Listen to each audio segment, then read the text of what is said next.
त्रिमूर्ति विजय अमृत सिद्धि योग है। 70 साल बाद ऐसा शुभ दिन आता है।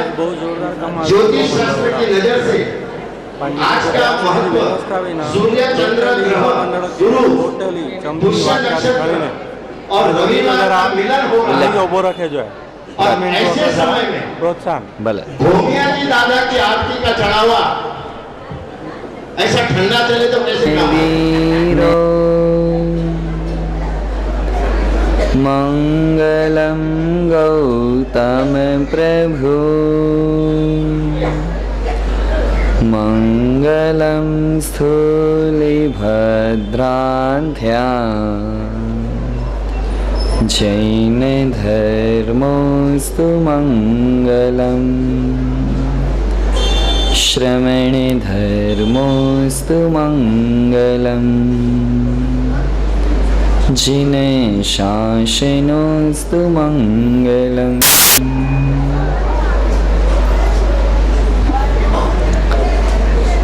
बचपन के अंदर दादी ने कहानी सुनाई थी। कहानी सुनने का बहुत शौक, और वो समय भी था कि दादियां कहानी सुनाते थे और पोते जो थे वो सुनते थे। आज न तो दादियां कहानी सुनाती है क्योंकि टीवी की सीरियल देखने में से ही फुर्सत नहीं मिलती है, और ना ही पोते सुनते हैं क्योंकि होमवर्क में से हाँ स्कूल के काम उसके काम में से ही फुर्सत नहीं मिलती है। न दादी के पास कहानी सुनाने के लिए टाइम है और न पोतों के पास में सुनने के लिए टाइम। तो मैंने बचपन में कहानी सुनी थी और वही की वो कहानी आप सबको भी पता है, और उसी कहानी से प्रसिद्ध सी कहानी से हम सबको पता है। वो कहानी से शुरुआत करें आज के इस प्रवचन के। एक बाप, उसके 4 बेटे, चारों अपने अपने हिसाब से होशियार हैं, टैलेंटेड हैं, धंधे के अंदर भी व्यवस्थित अपने अपने ढंग से काम करने वाले हैं, लेकिन चारों की आपस के अंदर बनते, एक के साथ दूसरे का विचार मैच नहीं हो, दूसरे के साथ तीसरे का नहीं हो, तीसरे के साथ चौथा मैच नहीं होवे, एक पूर्व में चले, एक पश्चिम में चले, एक उत्तर में चले, एक, और चारों की खोपड़ियां चारों दिशा के अंदर चलती रहे। बाप बेचारा हैरान है, परेशान है। मैं जब तक हूं तब तक तो सबको साथ में लेकर के चलूंगा, मैं जब तक हूं तब तक तो सब कुछ घर का सब ढका हुआ रहेगा। ढका हुआ समझो, समझो नहीं समझो? हाँ, पर जैसे मेरे 100 साल पूरे हो जाएंगे, मैं चला गया, उसके बाद में ये जो एक की खोपड़ी दूसरे से नहीं मिलती, एक के विचार दूसरे से नहीं मिलते हैं, एक दूसरे की काटने के अंदर, एक दूसरे की टांग खिंचाई के अंदर ये चारों सगे भाई लड़ रहे हैं, तो होगा क्या आगे? और सतत घर की चिंता, घर की चिंता, बच्चों की चिंता, बच्चों की चिंता। ऐसा दुनिया में एक भी बाप नहीं कि जिनको अपने बच्चों की चिंता ना। पत्थर से पत्थर दिल इंसान वे कितना भी रहे, लेकिन उसको भी अपने बच्चों की चिंता रहती है। ये तो सामान्य पिताजी को चिंता होने लगी, अब इनको समझाना तो समझाना कैसे, उपदेश देना तो देना कैसे? 10 बार भी बोल दूंगा तो मानने वाले तो आपके जैसे। हंसो मत, आप लोग भी नहीं मानते हो, या मेरी नहीं बात मानते हो तो अपने घर वालों की कहां मानोगे? या पिताजी सतत चिंता में दिन सरकने लगे, महीने गुजरने लगे, और गुजरते हुए महीनों और सालों के साथ में पिताजी एक दिन बिस्तर पर पड़े हैं। पिताजी ने देखा आखिरी समय आ गया, अब मौत कब आ जाएगी पता नहीं। कहता हूं आप सभी को ये दोनों कान खोल करके सुन लेना। बच्चा पैदा होने वाला होता है ना, घर के अंदर बच्चा पैदा होने वाला होता है, बच्चे के जन्म की आगाही 9 महीने पहले से हो जाती है। पता चल जाता है कि घर में शुभ प्रसंग आने वाला है। बच्चे के जन्म की आगाही 9 महीने पहले से हो जाती है। मौत आने वाली रहती है ना, तो मौत कब आएगी उसकी आगाही 9 मिनट पहले भी होती। चलते चलते अचानक फर्स्ट क्लास आप गाड़ी चला करके जा रहे थे, 2 व्हीलर 4 व्हीलर, और रास्ते में कब एक्सीडेंट हो जाएगा 9 मिनट पहले भी पता चलेगा। बैठे बैठे दुकान के ऊपर, घर के अंदर अचानक कब हार्ट अटैक आ जाएगा वो 9 मिनट पहले भी पता चलेगा नहीं। जन्म की आगाही 9 महीने पहले से हो जाती है, मौत की आगाही 9 मिनट पहले भी नहीं होती। यहां बिस्तर पर पड़े हुए पिताजी को भी आखिरी समय भी यही चिंता है, मेरे बेटे सुधर जावे, मेरे बेटे सुधर जावे, हमारा घर एक हो जावे, हमारा घर एक हो जावे, हमारा खानदान एक हो जावे। और पिताजी ने एक आखिरी रास्ता आजमा लिया, चारों बेटों को बुलाया, कम हियर। चारों को बुलाया और चारों को बुला करके कहने लगे कि अब आखिरी अवस्था है, आखिरी समय मेरा चल रहा है, मेरी छोटी सी बात को बराबर ध्यान देना। आप जरा जाओ बाहर चारों जने और बाहर से एक लकड़ी गांव के बाहर से इकट्ठी करके लेके। लड़के सुन तो लिया, पप्पा के सामने बात तो सुन तो ली, लेकिन जैसे कमरे से निकले ना बाहर तो लगा कि गुजराती में कहावत है, 60 बुद्धि। हाँ, 60 साल की बात की, अंदर इसका ठिकाना रहता, कब बड़बड़ कर दे वे, कब के कुछ भी बोल दे वे, इसका अक्ल नहीं। और अपने पिताजी का भी क्या हुआ है, ऐसा ही कुछ तो हुआ है। अपन फर्स्ट क्लास जिंदगी जीने वाले, लग्जरियस जिंदगी जीने वाले, और पिताजी ने मांग करके क्या मांगा, गांव के बाहर जाकर के एक लकड़ी लेकर के आना। अपने अपने नौकरों को कह दिया एक लकड़ी लेके आओ, और नौकरों ने ला करके लड़कों को लकड़ियां दे दे, एक लकड़ी लेकर के चारों के चारों लड़के पिताजी के सामने आ गए। पिताजी ने कहा लकड़ियां लेके अच्छी बात है, इसको तोड़ दो। एक दूसरे का मुंह देखने लगे। मैंने कहा था ना मन में कि पापा की तो तोड़नी ही थी तो मंगाई किस, तोड़नी ही थी लकड़ियां तो फिर मंगाई किस लिए। अब बोल रहे हैं तो ठीक है भाई, आखिरी समय है, कहां खिटपिट करनी, उनसे कहां खिचखिच करने जाएंगे। अब बोला है तो तोड़ दी, एक लकड़ी ली और एक लकड़ी फट फट फट फट 4 की 4 लकड़ियां चारों बेटों ने फटाफट तोड़ दी। पिताजी ने दूसरी बात का बहुत अच्छा किया, कहा आप सबने फटाफट लकड़ियां तोड़ दी, एक काम करो अब वापिस जाओ बाहर, वापिस बाहर जाओ और एक काम करो 10-10 लकड़ियां चारों लड़के इकट्ठी करके रस्सी बांध करके लेके आना। वापिस नौकरों को बाहर जाकर के नौकरों को दौड़ दिया कि अब 10-10 लकड़ियां लेकर के आओ, रस्सी से बांध करके लाना। मोटी मोटी 10-10 लकड़ियां नौकर लेकर के आए। पिताजी के पास में चारों लड़के आकर के खड़े गए। लकड़ियां कितनी हुई, 40 लकड़ियां इकट्ठी हो गए। पिताजी ने कहा अब तोड़ दो इसको, एक साथ में इसको तोड़ दो। तोड़ने की कोशिश करें, लकड़ियों का बड़ा सा भारा हो गया, तोड़ने की कोशिश करें, लकड़ियां टूटती। बचपन में सुना था यही कि ये हालत अपने लिए है। आज के इस प्रवचन का विषय भी यही है, और यहां प्रवचन के विषय के अंदर गौर देना है जैन समाज की वर्तमान परिस्थिति को। एक थे फटाफट टूट गए, जो लकड़ियों का भारा इकट्ठा हो गया, किसी के बाप की ताकत नहीं हिला सके, बस अलग अलग बिखरे हुए रहेंगे और रहे हैं। 2600 साल में काम धंधा एक ही किया जैन समाज, बिखरता गया बिखरता गया बिखरता गया बिखरता गया। परमात्मा महावीर को 2600 साल हुए, 72 वर्ष का उनका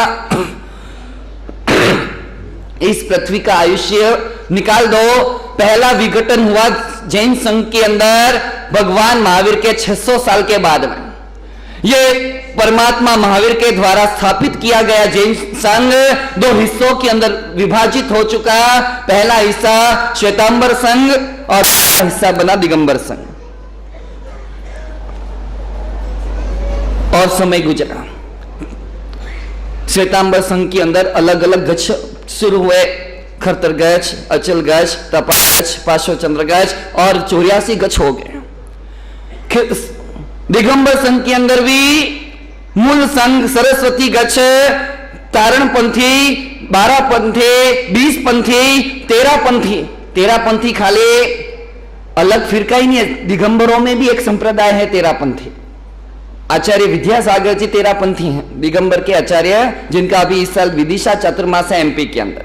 तो यहाँ दिगंबर संघ भी अंदर अंदर सब डिवाइड के अंदर बिखरता है। समय सरकते गया, काल का प्रभाव आगे सरकते गया और 1500 साल हो गए। वापिस श्वेतांबर संघ और आगे दो भाग में विभाजित हो गया, मूर्ति पूजक संघ और स्थानकवासी संघ। मंदिर को मानना और मंदिर को नहीं मानना, मूर्ति को मानना और मूर्ति को नहीं मानना, वो भी समय गुजर गया। स्थानकवासी संघ के अंदर भी अब अलग अलग अपने अपने गुरुओं के संप्रदाय हो गए। हम इस गुरु के, हम इस गुरु के, हम इस गुरु के, हम इस गुरु, वो भी समय गुजरा। उसके बाद उस स्थानकवासी संघ में से एक और फाटा निकला, वो तेरापंथी संघ। न जाने इस 2500 सालों के अंदर हम टूटते गए। फटाफट जो आवे सो लकड़ियां तोड़ते जावे, जो आवे सो लकड़ियां तोड़ते जावे, जो आवे सो लकड़ियां तोड़ते जावे। जैसे जैन संघ को एक खिलौना बना दिया, एक टॉयस बना दिया, एक खेलने का एक साधन बना दिया। तोड़ना आसान था, बहुत आसान था। 2500 साल में टूटे ही हैं। मात्र अब 25 साल है ना, जुड़ करके हो जाएंगे ना एक। भारत के सरकार को, नरेंद्र मोदी की इस गवर्नमेंट को संवत्सरी की छुट्टी क्या कर देनी पड़ेगी?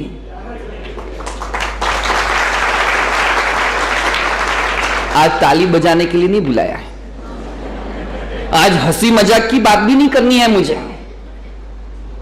या आज बात इतनी करनी है, ये कदापि शक्य नहीं होने वाला, ये भी वास्तविकता है। कारण के हम ब्लड के अंदर इतने विघटन के संस्कार घुस गए हैं कि आप कितना भी चिल्ला लो, हम एक होने वाले। खाली एक मंच पर बैठ जाने से हम एक नहीं होते हैं भाई। आप लोगों को लगे कि एक मंच पे आ गए सब, मंदिर मार्गी आ गए, स्थानकवासी आ गए, तेरापंथी आ गए, दिगंबर आ गए, 4 संप्रदाय एक ही पाठ के ऊपर आ जाने से क्या एक नहीं हो जाते हैं? मंच पर एक होना आसान है, मन से एक होना बड़ा कठिन होता है। मंच पर मैंने पहले भी कहा था, एक जगह पे मैंने दिया था प्रवचन, उस समय कहा था इवेंट मैनेजमेंट, इवेंट चलती है, मैनेजमेंट होता है उसका भी। जैसे कि भारत के विभिन्न शहरों के अंदर सांवत्सरिक समापना पर्व सामूहिक रूप में पर्युषण के बाद में मनाने में आता है, यहां भी आता है। और उस समय पूरे शहर में जितने साधु साध्वी रहते हैं उन सबको बुलाने में आता है। सब आते हैं, सब बैठते हैं, सब बोलते हैं, बोलने के बाद लोग सुनते हैं, सुनने के बाद चले जाते हैं। उनको लगता है कि पूरा जैन समाज क्या हो गया। मात्र बाहर से एक होने से काम होगा नहीं, या एक होना है। अक्सर कहता हूं, आपको लगेगा कि जैन साधु तो नेक होने का उपदेश देवे। क्या होने का? नेक बनो, अच्छे इंसान बनो, अच्छे काम करो, अच्छे सत्कार्य करो, धर्म ध्यान करो, दान पुण्य करो, ये करो, वो करो, सामयिक करो, प्रतिक्रमण करो। ये तो अच्छा है, हम सब नेक बने, लेकिन सबसे पहले तो एक बने। और एक खाली बनना नहीं है, एक मन से एक बनना है। एक तन से एक बनने से काम नहीं होगा, एक मन से एक बनना पड़ेगा। आज बड़ी कमनसीबी की बात थी, इंदिरा गांधी की गवर्नमेंट संवत्सरी की छुट्टी को पास कराने के लिए वो तैयार थी। इंदिरा गांधी भारत की, जिसको शेरनी कहने में आया, अमेरिका तक के संसद को हिला देने की ताकत जिसकी थी, वो इंदिरा गांधी ने चारों संप्रदायों को बुलाया और चारों संप्रदायों को बुला करके कह दिया, इसी साल जब इंदिरा गांधी थी प्रधानमंत्री के रूप में, इसी साल में संवत्सरी की आपकी एक छुट्टी पास कर दो।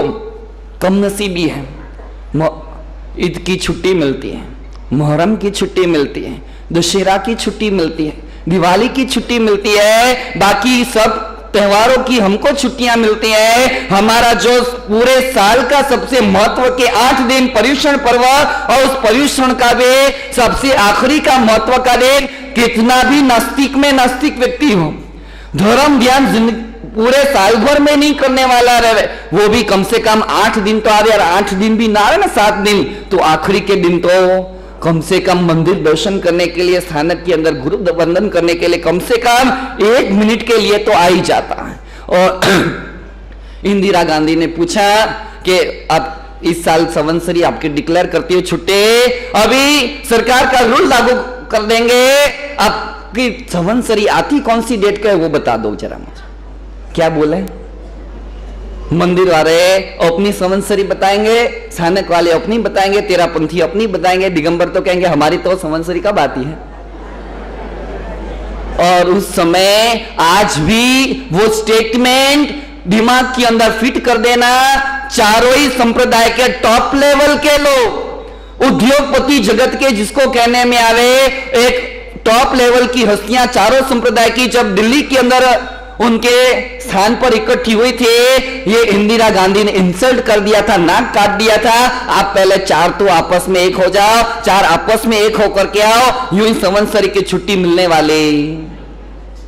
हर साल प्रश्न आता है, इस साल भी है, इस साल भी ये प्रश्न उपस्थित है। इस साल भी 2 संवत्सरियां हैं।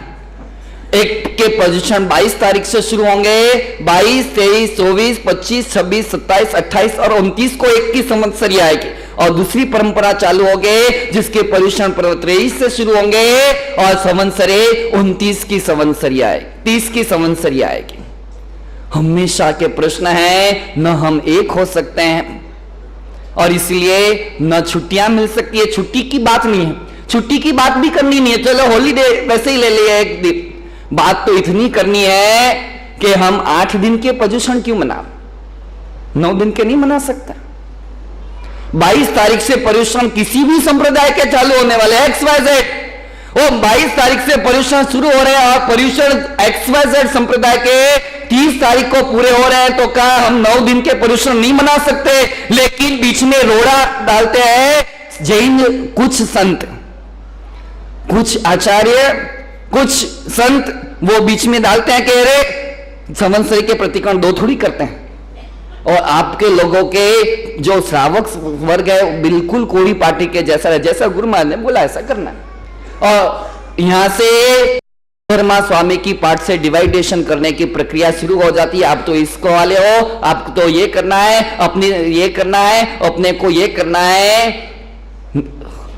एक मुझे छोटी सी घटना याद आती है। आज से 1000 साल पहले, 1500 साल पहले चाणक्य का समय चंद्रगुप्त मौर्य को सपना आया। और चंद्रगुप्त मौर्य को सपना आया और सपने के अंदर अलग अलग चीजें दिखी है। वो अपने गुरु महाराज के पास में गए और गुरु महाराज के पास में जाकर के कहने लगे, कल मुझे रात को नींद के अंदर ये सपने आए हैं, आप कृपा करो इस सपने का फल बताओ। और वो अलग अलग आए हुए सपने का फल अब गीतार्थ गुरु भगवान आचार्य भगवान उनको अपने सपने आए हुए सपने का फल बता रहे हैं। सपने कौन से सच पढ़ते हैं उसका भी एक लॉजिक है, उसका भी गणित होता है। जो भी नींद में दिख गया वो सब सही नहीं होता, उसका भी टाइम देखना पड़ता है। कौन सी परिस्थिति में आया, किस तरह से आया, किस हिसाब से आया, वो सब देखना पड़ता है। उसके आधार पर उसका फल, शुभ फल मिलेगा, अशुभ फल मिलेगा, वो कहां जाता है। यहां चंद्रगुप्त मौर्य को सपना आया था। एक सपना, बहुत सारे सपने में से एक सपना वो था कि उसने मरे हुए शेर को देखा कि जो शेर मर तो चुका है, उसकी डेड बॉडी पड़ी हुई है जंगल के अंदर। दूर से हिरने हैं, खरगोश हैं या जंगल के और भी जो रहने वाले पशु हैं, वो दूर से वो शेर को देख करके क्या कर रहे हैं, घबरा रहे हैं। वहां शेर बैठा पड़ा है, वहां शेर सोया है। दूर से वो बाकी के बाहर के सारे पशु उसको देख करके घबरा रहे हैं। लेकिन उस शेर को उसका मृत शरीर जो है अंदर से उधैया लग करके पूरे का पूरा शरीर को जीवड़ों ने अंदर से क्या कर दिया है, खोखला कर दिया है, खाली कर दिया, खलास कर दिया। आचार्य भगवान को प्रश्न पूछने में आया कि गुरुदेव मैंने रात्रि को ये ऐसा शेर का ऐसा सपना देखा, इसका फल क्या हो। आचार्य भगवान ने अपने ज्ञान के उपयोग के अंदर देखा और ज्ञान के उपयोग के अंदर देख करके कहने लगे, आने वाला समय जैन धर्म परमात्मा के द्वारा स्थापित किया ये धर्म, कठोर में कठोर नियम वाला, अनुशासन वाला ये धर्म, ये धर्म के नीति नियम को देख करके अन्य धर्म वाले आश्चर्य करेंगे, अन्य धर्म वाले इसकी अनुमोदना करेंगे। अरे जैन साधु ऐसे वो पैदल चले जिंदगी में, कभी गाड़ी में नहीं बैठे, कभी बस में नहीं बैठे, कभी ट्रेन में नहीं बैठे, कभी प्लेन में नहीं बैठे। जैन साधु कभी 4 व्हीलर मर्सिडीज में नहीं बैठे। क्या बात करते हो? अन्य अन्य धर्म वाले कहेंगे क्या जैन साधु अपने हाथ से लोच करते हैं, अपने सिर के बाल, दाढ़ी के माल, बूझ के बाल अपने हाथ से खींच के निकालते। आपके साधु ऐसे इतने महान, इतनी कड़क तपस्या करते हैं। अरे अन्य अन्य संप्रदाय वाले, अन्य अन्य धर्म वाले लोग कहेंगे अरे आपके व्रत उपवास इतने कठिन, उसमें थोड़ा भी नहीं खाना, फरार फ्रूट भी नहीं लेना, बिल्कुल एक टाइम भी नहीं लेना, बिल्कुल कोरा उपवास करना, खाली पानी पीना। और अन्य अन्य धर्म वाले इस जैन धर्म को देख करके आनंदित होंगे, ओह भावशाली बनेंगे। जिस प्रकार से शेर को देख करके ये पशु पंख वगैरह जो भी है वो दूर से देख रहे हैं कि कौन बैठा है, शेर बैठा है।